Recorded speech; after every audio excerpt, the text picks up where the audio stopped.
In this video, Let's take that off. I'm going to share 5 tips that I've learned over the years that will genuinely make your recordings sound better. No new gear, just a few tweaks that you can implement right now.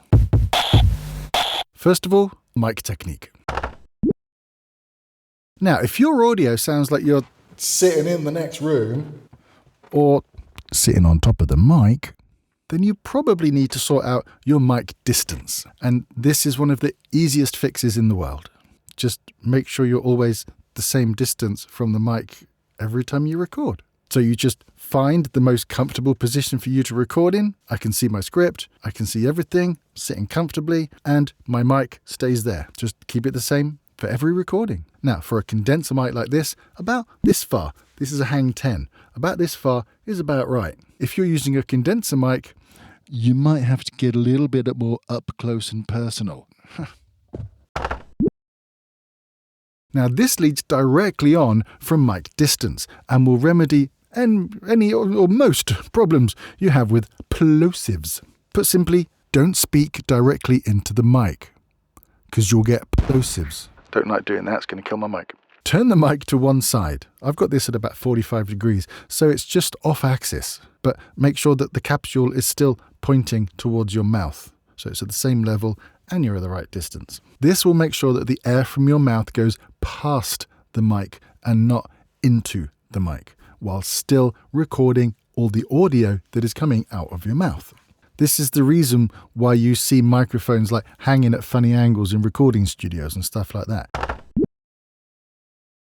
Now, most people record too hot. That means the gain is far too high. You don't need to record right on the edge of clipping.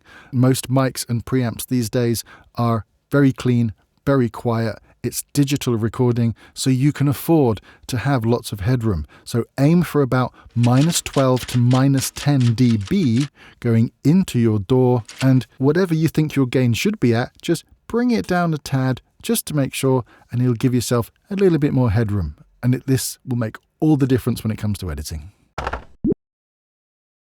Now, this is a little trick I learned some time ago.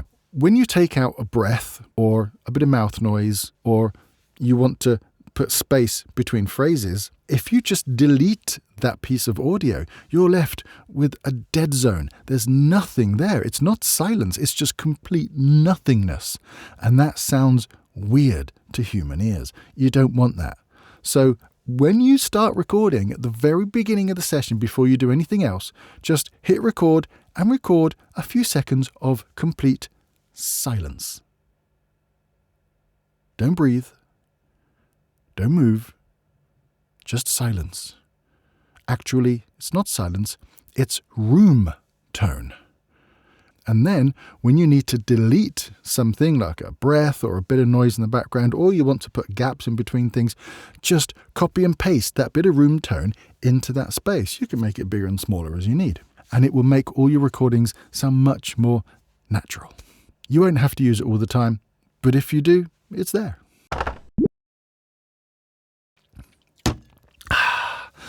Drinking water 5 minutes before recording doesn't fix hydration problems.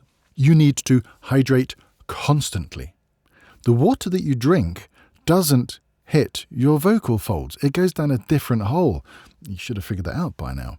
So when you drink water, it takes a couple of hours before that actually reaches your vocal folds and does anything to help the sounds in your mouth. It might make you feel good. You got to drink. I'm a voice actor. I do this for a living. So you need to drink all the time, which is healthy anyway. But us voice actors, we need to look after our voices and drink maybe just a little bit more than regular people, normal people, whatever they are. What's normal anyway? I don't know. And if you've got a big session next day or an important audition, drink a little bit extra the night before and you're good to go.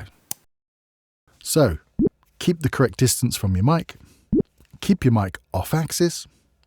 Lower your gain just a little bit. Record some silence. And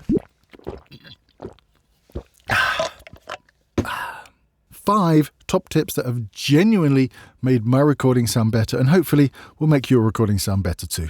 And if you found this video useful, don't forget to hit like and please consider subscribing for more tips and tricks and other voiceover shenanigans. And for more tips that would genuinely make your audio sound better, try this. Dang! It's too close. Try this video here. Go on.